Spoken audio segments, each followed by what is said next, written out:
लोकमान्य टिळक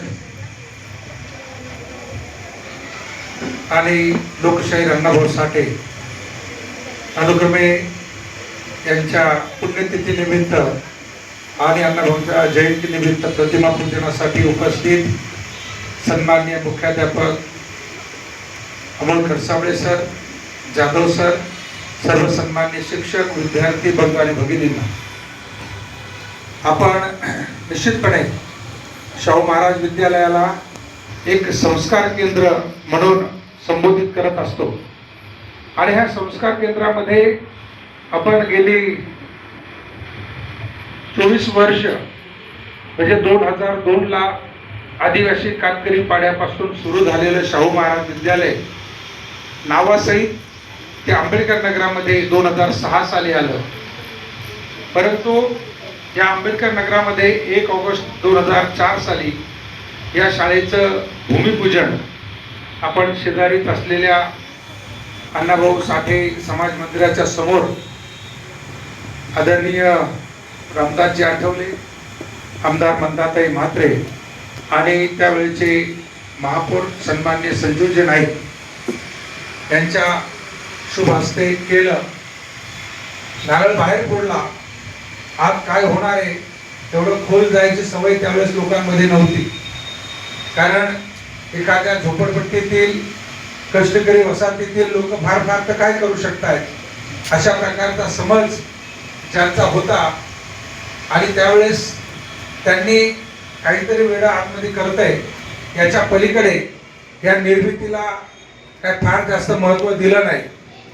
परंतु खऱ्या अर्थाने 16 जून 2006 साली ह्या शाळेचं ज्यावेळेस बांधकाम पूर्ण करून उद्घाटन झालं त्यावेळेस तत्कालीन पालकमंत्री सन्माननीय गणेशजी नाईक, तत्कालीन राज्यमंत्री प्रीतम कुमार शेगावकर, खासदार रामदासजी आठवले, महापालिकेचे महापौर, आमदार, खासदार ह्या तमाम लोकांच्या बरोबर किमान 2,000 ते 2,500 या ठिकाणचे नागरिक यांच्या प्रमुख उपस्थितीमध्ये हा उद्घाटनाचा कार्यक्रम झाला आणि झाला त्यावेळेस 16 जून होतं. 16 जूनला खुल्या मैदानामध्ये एखादा कार्यक्रम घेणं त्याच्यासाठी खूप मोठं हे लागतंय आणि त्यावेळेचे नाईक साहेबांचे शब्द होते की तुम्ही तर कमाल केली, म्हणजे पावसाळा सुरू झालेला असताना एवढा मोठा कार्यक्रम तुम्ही खुल्या मैदानात घेताय.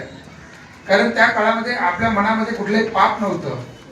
या ठिकाणी ज्या भावनेने राजर्षी शाहू महाराज असतील, लोकमान्य टिळक असतील, बाबासाहेब आंबेडकर असतील, लोकशाहीर अण्णाभाऊ साठे असतील, यांची तळमळ जी समाजाच्या प्रती होती ती काही लोकांनी भाषेवर, जातीवर, धर्मावर विभागण्याचा प्रयत्न केला, परंतु त्याच्यामध्ये ते यशस्वी झाले नाही.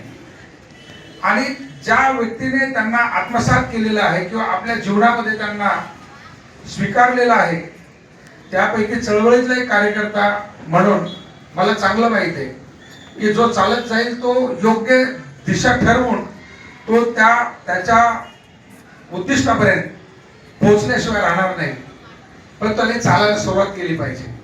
आणि मी पहिल्या दिवसापासूनच चालायला सुरुवात केली.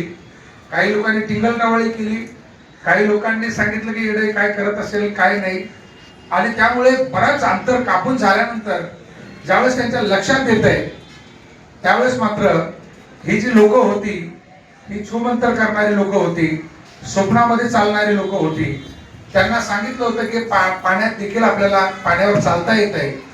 आणि ही स्वप्नविलासी लोक त्यावेळेस पाण्यात चालत होती आणि पाण्याच्या खाली काच लावलेली, म्हणजे ट्रान्सपरंट असते, खाली दिसत नाही काय आहे पण बुडत तर नाही माणूस. एक ठराविक काळ म्हणजे आत गेल्यानंतर तिथे मात्र ज्यावेळेस त्याच्यात तुमचा पान खायचंय त्यावेळेस तुम्हाला किनारा किमान म्हणजे किलोमीटरभर लांब असेल आणि त्या खड्ड्यात एकदा तुम्ही पडला की तुम्हाला वाचवणारा कोण नसणार आहे. आणि नेमकं असंच झालं. माझ्या बरोबर त्या काळात असलेले काही लोक त्या स्वप्नविलासी रस्त्याने गेले आणि आम्ही खडतर रस्त्याने गेलो. खडतर रस्ता त्याला म्हणतात की ह्या शाळेत आलेला असा एखादाही मुख्याध्यापक नाही आहे की ज्याला त्रास झाला नाही. अगदी सुरुवातीचे आमच्या असलेल्या पुजारी बाई त्यांना काय त्रास झाला तो मला माहिती आहे. त्याच्यानंतर आलेले आमचे चव्हाण गुरुजी त्यांना काय त्रास झाला, त्याच्यानंतर आलेले शिंदे गुरुजी असतील किंवा हरिओम असतील, हे म्हणजे ही सगळी जी माणसं आहेत, माहिती अधिकाराची लोक तर कंटाळली, नंतर ती पूर्ण सरेंडर झाली. ते म्हणजे अरे हे चांगलं काम होत आहे, आम्ही का कुणाच्या तरी हातचं बावलं बनायचं. ज्यावेळेस हे सगळेचे सगळी षडयंत्र वापरून झाली त्यावेळेस काही असं राहिले नाही. त्यामुळे आपणच काहीतरी प्रयत्न करावे की काय, आणि अशा पद्धतीने आपणच काही प्रयत्न करायला काही लोक सुरू करत आहेत. मी हे आज मुद्दाम का सांगतोय की माणूस निदान एका दशकात दुसऱ्या दशकात कधीतरी सुधरेल, आणि जर सुधारलाच नाही तर शेवट काय आहे हा शेवट तुम्हाला आणि मला सगळ्यांना माहित आहे. म्हणून मित्रांनो, तुम्हाला आज खूप असं वाटत असेल की अरे काय शाळा आहे आणि काय शिकून होणार आहे, कारण अशा गप्पा मारणारे रस्त्यावर खूप आहेत. आम्ही तर BA केलं आमचं काय झालं बघा, आम्ही तर MA केलं आमचं काय झालं बघा. अरे तुम्ही काय केलंय ते सोडून द्या. शिक्षण हे कधीच वाया जात नाही, आणि त्यामुळे तुम्हाला शिकायला भेटतंय ही जी पोटदुखी आहे ही सगळ्यात घातक आहे, सगळ्यात भारी आहे. आणि त्याच्यातले 4-2 लोक का होईना, कारण मी तुम्हाला सांगतोय, मी पहिले सांगितलं होतं, सरकारी शाळा जर बंद झाल्या तर मात्र या शहरामध्ये तुम्हाला स्थिर स्थावर होता येणार नाही. तुमच्या कशावर, त्याला म्हणतात ना की अस्तित्वावरच त्या ठिकाणी घातला जाईल. काल आदरणीय मुख्यमंत्र्यांच्या हस्ते चिराग नगरमध्ये अण्णाभाऊ साठे राहिले, ज्या चिराग नगरमध्ये अण्णाभाऊ साठेंचं देवासन झालं, ज्या चिराग नगरमध्ये त्यांनी आपल्या शेवटच्या घटका मोजताना हाल आणि अपेक्षा सहन केल्या, त्या चिराग नगरमध्ये त्यांच्या जयंतीच्या 106व्या दिनानिमित्त राज्य सरकार त्यांचं त्या ठिकाणी स्मारक बनवते. आम्ही चळवळीमध्ये काम करणारे लोक आहोत, त्यामुळे चळवळीमध्ये काम करणारा माणूस कधीही कुठल्याही जातीवर धर्मावर प्रेम करत नाही, तो विचारावर प्रेम करतो. आणि विचार हे सर्वश्रेष्ठ असतात. त्यामुळे जेवढे फिलॉसॉफर्स आहेत त्या फिलॉसॉफर्सला लगेचच्या लगेच लोकांनी कोणी स्वीकारलेलं नाहीये, परंतु त्या फिलॉसॉफरच्या पावलावर पाऊल टाकून जी लोक प्रवास करतायत त्यांना मात्र त्या ठिकाणी त्यांची मंजिल, त्यांचं जे ध्येय हे मिळाल्याशिवाय राहत नाही. आणि त्यामुळे शिक्षणाचं जे ध्येय आहे हे तुम्हाला आम्ही ते दिलेलं आहे, हे ध्येय पूर्ण करायचं असेल तर मात्र अशा प्रकारचे संस्कार केंद्र, अशा प्रकारच्या शिक्षण संस्था जीवित राहणं, सक्षम राहणं, सुदृढ राहणं ही तुमची आणि माझी काळाची गरज आहे. हे आम्ही का करायला पाहिजे, आम्ही उपभोगलं परंतु पाठीमागच्याला त्या ठिकाणी ते मिळणार की मिळणार नाहीये. आपल्याला माहित आहे की महात्मा फुले ज्यावेळेस शिकले त्यावेळेस ते इंग्लिश त्यांना शिकायला भेटलं, तर त्यावेळेस काही मराठी शाळा नव्हत्या अशा. आता तुम्ही म्हणाल की देश तर आमचा होता, मग शाळा मराठी का नव्हत्या. आता लोक बोलतात मराठी नकोय, इंग्लिश पाहिजे. त्या काळामध्ये इंग्लिशच होतं, आणि इंग्लिश होतं, त्या इंग्लिशच्या माध्यमातून तुम्हाला त्या प्रगत राष्ट्रांचं लिटरेचर वाचता येत होतं, साहित्य वाचता येत होतं, आणि त्या साहित्यामध्ये त्यांची प्रगती आणि तुमची अधोगती कुठे आहे हे वाचता येत होतं. म्हणजे त्या काळामध्ये शिक्षण घेणारे लोक, मग महात्मा फुले असतील, सावित्रीबाई फुले असतील, आणि त्याच्यानंतर शेकडो वर्षानंतर निर्माण झालेले बाबासाहेब असतील, यांनी ते साहित्य वाचलं. साहित्य नक्की काय वाचलं पाहिजे, हा तुम्ही आम्ही या ठिकाणी जे वाचायला पाहिजे ते आम्ही वाचत नाहीये. साहित्य निश्चितपणे वाचलं पाहिजे. बाबासाहेबांनी निर्माण केलेलं साहित्य वाचलं पाहिजे, महात्मा फुलेने केलेलं वाचलं पाहिजे, लोकमान्य टिळकांनी केलेलं वाचलं पाहिजे. मी तर हे म्हणेल की ज्याच्यामध्ये आजपर्यंत लोकांनी विरोध केला की हे वाचायचं नाही, परंतु त्याची आम्ही पूजा करतो. आम्ही रामायण आणि महाभारत काय करतो, हळद कुंकू टाकतो, फुलं टाकतो, पाया पडतो. तुमच्या पुस्तकावर हळद कुंकू टाकून तुम्ही पास व्हाल का? नाही होणार ना, वाचलं की होतंय ना. मग तसं रामायण आणि महाभारत जर तुम्ही वाचलं तर तुमच्या लक्षात येईल की तुमचे प्रश्न काय आणि त्या प्रश्नांचं उत्तर काय आहे. त्यामुळे एखाद्या गोष्टीने जर तुमच्या जनरल नॉलेज मध्ये वाढ होणार असेल, तुमच्या ज्ञानामध्ये वाढ होणार असेल, तर मात्र तुम्हाला सांगितलं जातं की याला वाचायचं नाही, याच्या पाया पडायचं फक्त. आणि आम्ही सांगतो ते मम म्हणायचं, त्याच्या पलीकडे नाही. आणि त्यामुळे अज्ञान कशाला म्हणतात, तर अज्ञान खरं याला म्हणतात. त्यामुळे बाबासाहेब म्हणतात की मी तुम्हाला पुस्तकात भेटेल, पुतळ्यात भेटणार नाही, परंतु पुस्तक वाचायला कोणाला वेळ नाहीये. याचं जिवंत उदाहरण म्हणजे 2004 पासून सुरू झालेला तो आंबेडकर स्मारकाचा लढा. त्या आंबेडकर स्मारकाच्या याच्यामध्ये प्रत्येक जयंती आणि पुण्यतिथी फक्त बाबासाहेबांची होते का? नाही, अण्णाभाऊ साठेंचे होते, छत्रपती शिवाजी महाराज, शाहू महाराज, लोकमान्य टिळक, या सगळ्यांच्या जयंती आणि पुण्यतिथी होत आहेत. आणि त्या ठिकाणी मोठमोठे व्याख्याते बोलवले जात आहेत. आणि त्या व्याख्यानाच्या माध्यमातून जे साहित्य आहे त्याला उजाळा देण्याचा प्रयत्न केला जातोय. साहित्याला ज्यावेळेस उजाळा दिला जातोय तो कशासाठी दिला जातोय की निदान आमची एखादी आवड, हे एखादं होतात ना, ढवळ्या शेजारी बांधला पवळा, वाण नाही पण गुण लागला, लगेच काय काळ्याचा गोरा होणार नाही, परंतु शेजाऱ्याबरोबर राहून आपल्याला गुण तर लागतील त्याचे. मग अशा प्रकारचे जर साहित्य आणि साहित्यिक तुमच्या आणि माझ्यामध्ये वावरत असतील तर तुम्हाला देखील साहित्याची गोडी लागल्याशिवाय राहणार नाही. आणि ती गोडी लागावी म्हणून शाळेत न गेलेला अण्णाभाऊ साहित्यरत्न होतोय. साहित्याची म्हणजे अशा वेगवेगळ्या प्रकारची निर्मिती, त्याला बॉलिवूडला देखील तिथून मागे राहावंसं वाटलं नाही. त्यांना देखील वाटलं की अरे याच्यावर आपण कलापथक सादर करू शकतो, याच्यावर आपण नाटक करू शकतो, याच्यावर चित्रपट करू शकतो. त्या सगळ्या गोष्टी एखाद्या अशिक्षित माणसाच्या साहित्यातून निर्माण होऊ शकतात. तर तो माझं म्हणणं आहे की ढवळ्या शेजारी बांधला पवळा, बाण नाही पण गुण लागला. तुम्ही कुणाच्या बाजूला बसताय, कुठल्या विचाराने चालताय, त्याच्यावर तुमचं जीवन खूप महत्वाचं आहे. आणि म्हणून बाल्य अवस्थेमध्ये आपण आपल्या गुरुजींनी दिलेलं जे काही सांगणं म्हणणं आहे, त्यांचं जी काही शिकवण आहे, आपल्या आईवडिलांनी दिलेली जी शिकवण आहे, ती मनाशी कुणगाठ बांधून आपण आपल्या जीवनाचा जो प्रचार आणि प्रसार आहे हा करावा. आपल्या जीवनाचा उत्कर्ष करून घेताना ही सायबर सिटी आहे, ही सगळ्यात महागडी सिटी असणार आहे. येणाऱ्या 20 वर्षामध्ये तुम्ही स्वप्नवत व्हाल, कारण 20 वर्षामध्ये तुम्ही घरातले कर्ते होणार आहात. त्या काळामध्ये तुम्हाला या शहरात उभं राहता येईल का, अशा प्रकारची देखील शंका म्हणजे या ठिकाणी बोलून दाखवायला काही हरकत नाहीये. एक काळ होता की ज्या जागेवर आपण आहोत त्या जागेवर डुकरं देखील येत नव्हते. त्या जागेवर आज आपण मोठमोठी माणसं इकडे बोलवतोय, आमदार बोलवतो, मंत्री बोलवतो, खासदार बोलवतो. परंतु काही दिवसानंतर तुम्ही आणि आम्ही नसणार आहे, कारण हे शहर ज्या झपाट्याने वाढत आहे, ज्या झपाट्याने या ठिकाणी IT कंपन्या येत आहेत, ज्या झपाट्याने या ठिकाणी डाटा सेंटर्स येत आहेत, त्याच झपाट्याने त्याच्यामध्ये काम करणारे मोठ्या पगाराचे लोक इथे राहतील. मोठ्या पगाराचे लोक असतील तर त्यांच्या मोठ्या फीज असलेल्या शाळा असतील आणि तुमच्या शाळा नसतील. त्यावेळेस शिक्षण हवं असताना तुम्हाला घेता येणार नाही. आणि म्हणून मित्रांनो, तुम्ही इकडून आता गावाकडे जाऊ शकत नाही. परतीचे दोर तुमचे कापलेले आहेत. गावही त्या विकासाच्या दिशेने धावते, तुम्ही विकासाच्या दिशेने धावताय. त्यामुळे आहे तिथे सस्टेनेबल डेव्हलपमेंट करायची असेल तर आज आम्हाला कुणाची कास धरावी हे निश्चित करावं लागेल. आणि ती जर धरली तरच आम्हाला या शहरामध्ये आमचं वास्तव्य टिकून राहता येईल.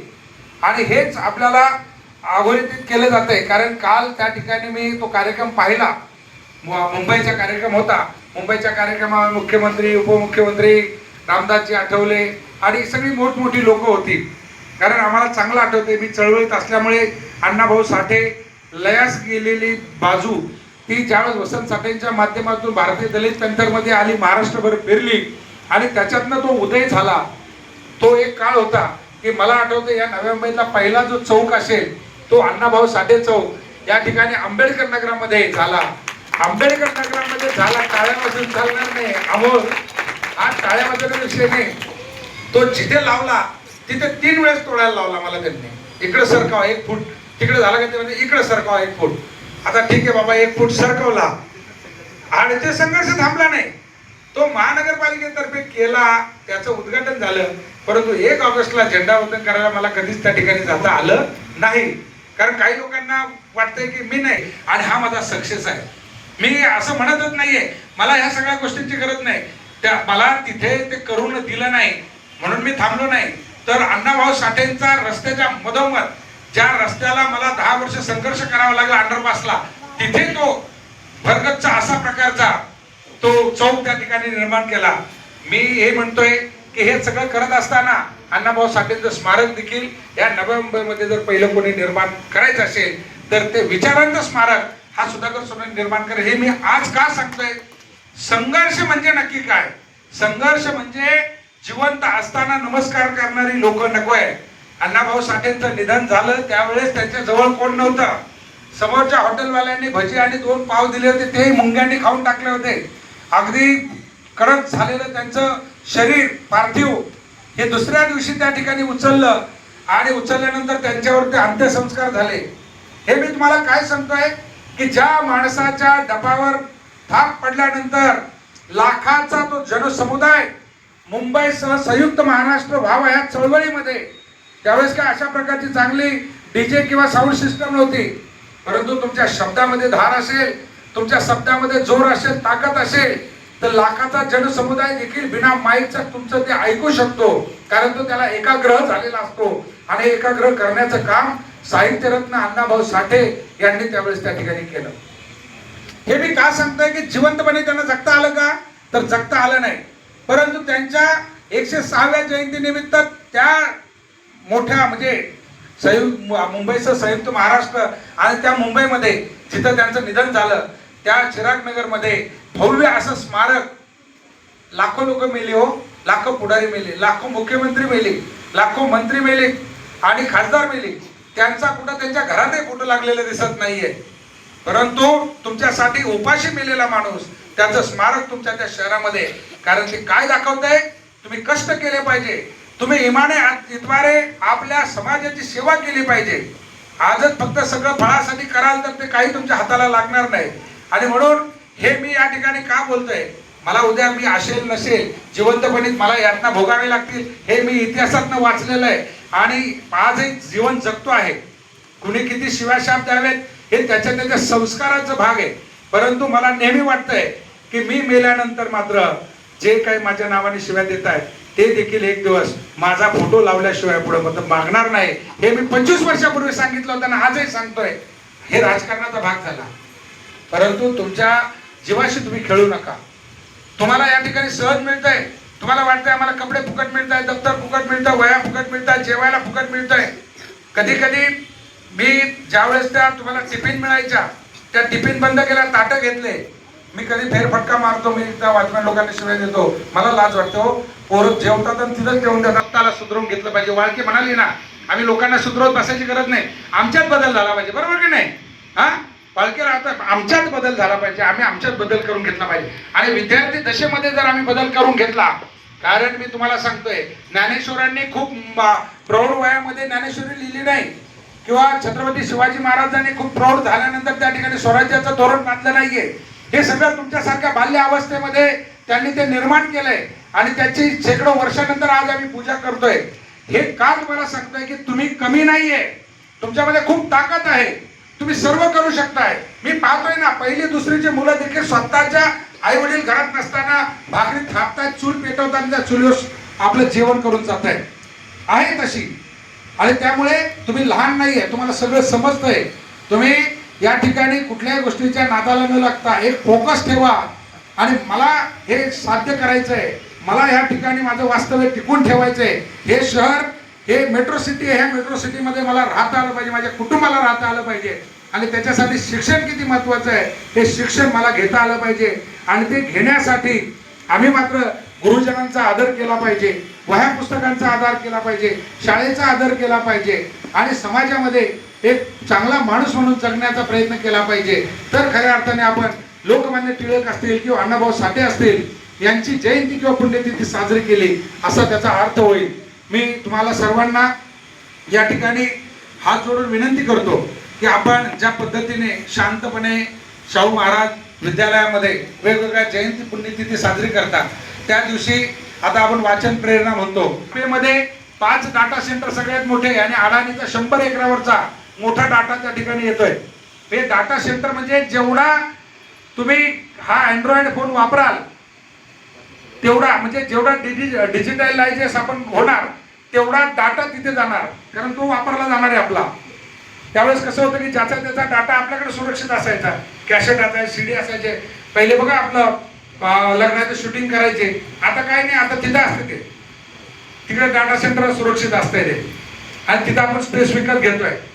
तर हे जे आहे ना, हा जमाना फार झपाट्याने बदलतोय. त्यामुळे आम्ही लगेच बदलून चालणार नाही. आम्हाला जे झेपतंय ते आम्ही केलं पाहिजे आणि ते केलं तर आम्ही या ठिकाणी या जमान्यात उभं राहू शकतो. मी तुम्हाला पुन्हा एकदा विनंती करतो की आपलं लक्ष निश्चित करा.